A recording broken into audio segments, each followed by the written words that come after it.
Warga Gaza hari ini bukan semata-mata kemerdekaan mereka. Wallahi, bukan semata-mata mereka sedang mempertahankan tanah air, bukan. Mereka sedang mempertahankan kehormatan seluruh umat Islam dunia. Mereka sedang mempertahankan kehormatan saya, kehormatan Ustadz, kehormatan antum semua di sana.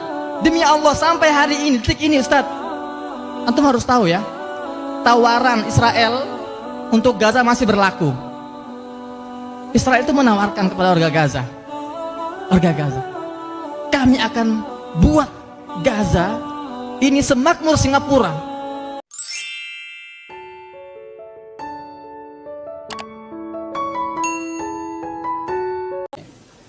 Ini dia orangnya nih. Wah, sudah sering lihat ya? Wah, alhamdulillah. Silakan Ustaz. Boleh silakan duduk, fadal, silakan. Saya duduk di sini, antum di sini. Fadal. Antum di sini. Fadal. Saya sudah duduk, antum jangan naikkan lagi. Fadal Ustaz.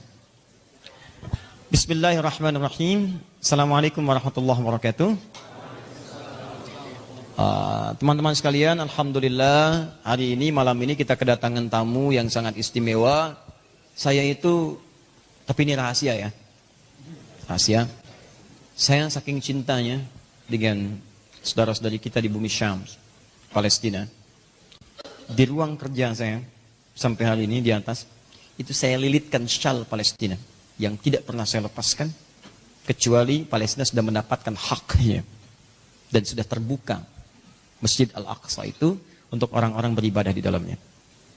Maka alhamdulillah malam ini dikirimkan saudara kita yang beliau akan memperkenalkan dirinya langsung, siapa beliau, kenapa ada di sini, kenapa tiba-tiba muncul, ya apa yang terjadi kemudian di Gaza dan sebagainya. Tidak panjang lebar, panjang kali lebar sama dengan luas, dan itu terlampau banyak menyita waktu.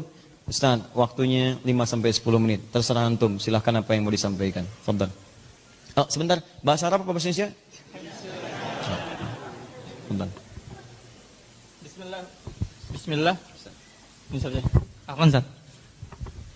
Bismillahirrahmanirrahim. Assalamualaikum warahmatullahi wabarakatuh.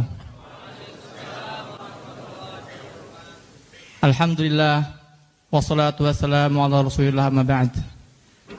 Pertama-tama perkenalkan, nama saya Muhammad Husain. Saya aktivis kemanusiaan Indonesia yang tinggal di Gaza sejak tahun 2011. Alhamdulillah, dan baru pulang ke Indonesia berkunjung bulan yang lalu.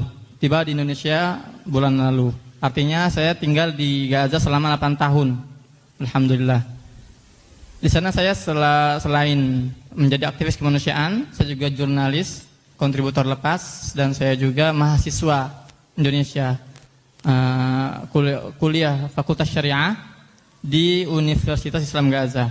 Jadi statusnya mahasiswa, jurnalis, tinggal di sana. Iya. Karena tadi beliau mengatakan ke Indonesia berkunjung, jadi Indonesia ini dikunjungin. Tinggalnya di sana. Baik, status menikah? Alhamdulillah, Ustaz. Dengan orang? Dengan akhwat Gaza. Akhwat Gaza, Masya Allah. Apakah sudah tidak menemukan di Indonesia sampai mencari ke Gaza? Antum lebih tahu, Ustaz. Kita punya berapa slot? Masya Allah. Baik, insya Allah. Fadal Ustaz, silakan. Alhamdulillah. Kemudian saya ingin ucapkan terima kasih ya, ba'da'an nashkurullah ta'ala.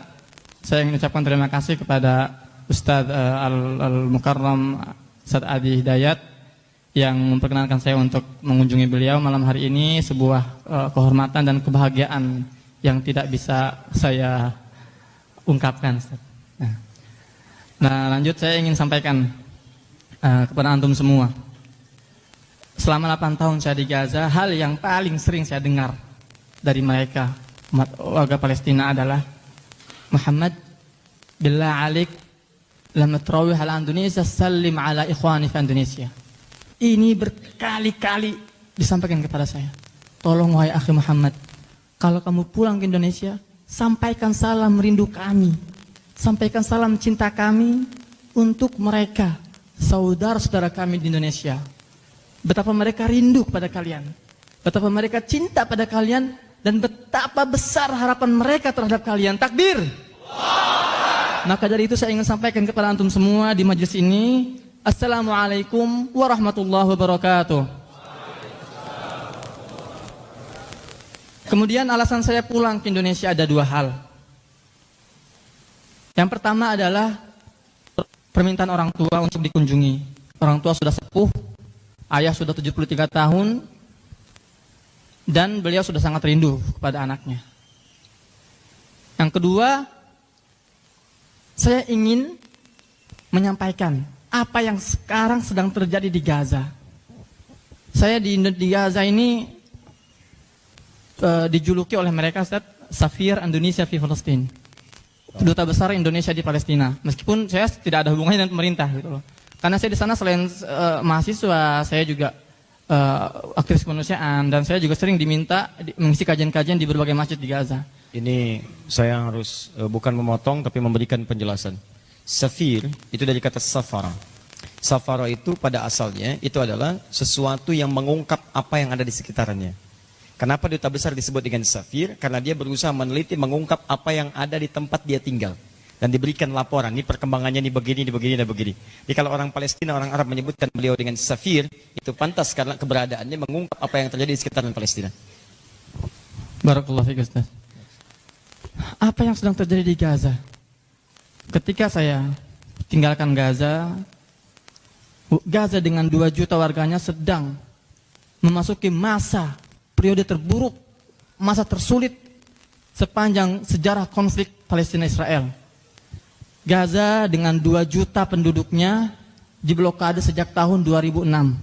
Sudah lebih dari 12 tahun. Krisis, berbagai krisis, sebutkan apa jenis krisis di dunia? Ada di sana. Krisis ekonomi, 75% sektor ekonomi kolaps. Krisis air bersih, 95% lebih air bersih di sana terkontaminasi, tidak layak minum. Krisis kemiskinan, krisis sosial, krisis keamanan. Listrik di Gaza itu hanya 4 jam satu hari, bayangkan. Blokade yang sangat mencekik.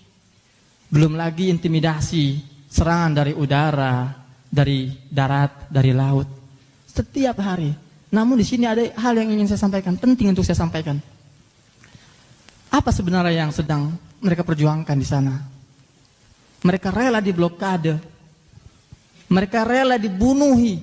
Mereka rela diintimidasi, diteror. Banyak yang salah kaprah di kita. Kenapa mereka harus diperhatikan? Apa yang sedang diperjuangkan oleh warga Gaza hari ini bukan semata-mata kemerdekaan mereka. Wallahi, bukan semata-mata mereka sedang mempertahankan tanah air, bukan. Mereka sedang mempertahankan kehormatan seluruh umat Islam dunia.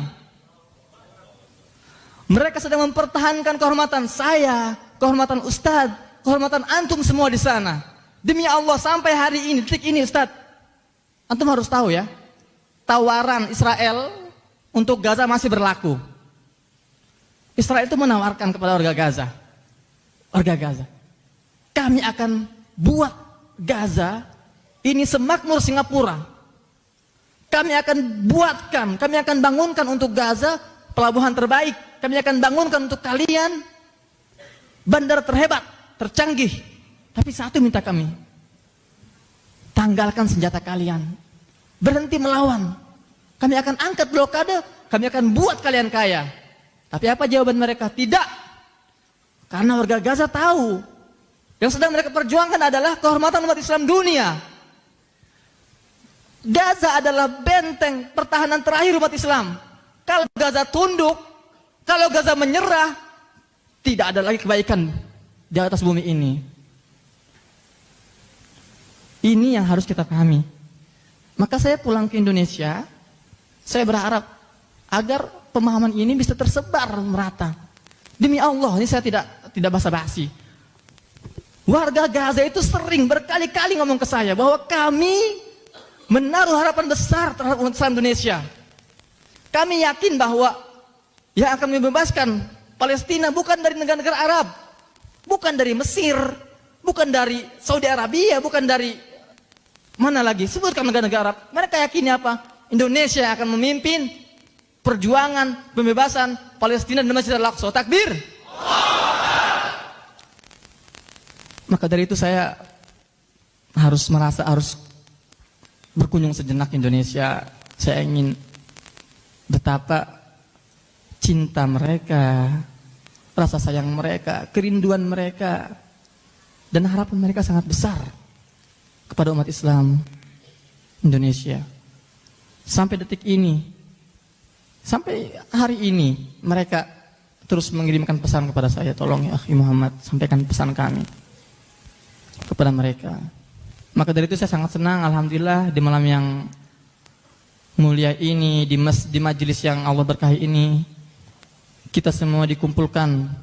Saya bertemu dengan antum semua, dan kita berdoa, kalau hari ini kita bisa sholat berjamaah di Masjid Al-Ihsan, insya Allah besok kita semua sholat berjamaah di Masjid Al-Aqsa. Takbir. Kurang lebih itu saja karena saya sudah dibatasi oleh waktu. Udah 10 menit ya.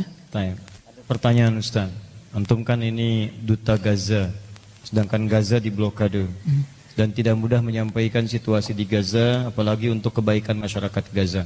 Bagaimana ini kemudahan antum bisa keluar, masuk, apa tidak ada kesulitan nanti untuk masuk lagi ke sana? Jadi itulah alasan kenapa saya selama 8 tahun di Gaza pulangnya sekarang. Jadi memang sangat sulit Ustaz, sangat sulit.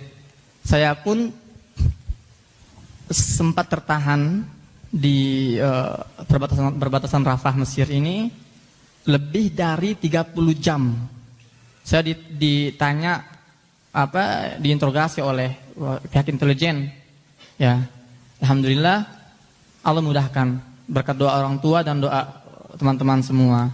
Meski demikian, tetap ini saya belum sebetulnya nggak ada jaminan saya bisa pulang ke Gaza, Ustaz. Tapi alhamdulillah karena saya membawa anak dan istri dari Gaza, ini biasanya gitu. Karena saya sudah punya identitas iqamah di sana di Gaza, dan saya punya anak dan istri dari Gaza. Biasanya mereka memberikan pengecualian, saya bisa masuk ke Gaza. Makanya saya juga mohon doanya antum semua, semoga Allah mudahkan perjalanan saya ke Gaza dalam beberapa bulan ke depan. Insyaallah. Dan titip pesan untuk warga Gaza bahwa kami pun di sini sangat merindukan berjumpa dengan saudara-saudara kami di sana, sama-sama beribadah di Al-Aqsa.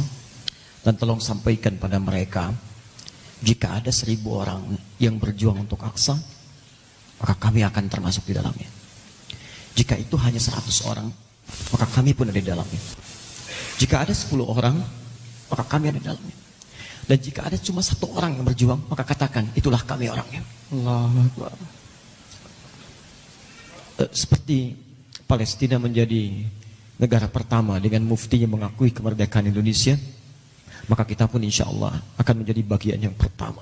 Bukan hanya bermohon kepada Allah, tapi kalau kita diberikan kesempatan untuk menjadi bagian terbaik di saf yang pertama untuk masuk ke Aqsa itu, insya Allah kita akan jadi bagian dari itu, dan kita akan jadi pionir di dalamnya. Takbir.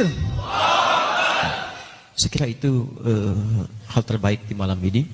Dan jangan takut dengan berbagai hal, karena ajal kita sudah dituliskan mau dimanapun. Wafat itu niscaya. Apapun sebabnya, itu bisa terjadi. Tapi kita bisa memilih dalam keadaan apa kita wafat.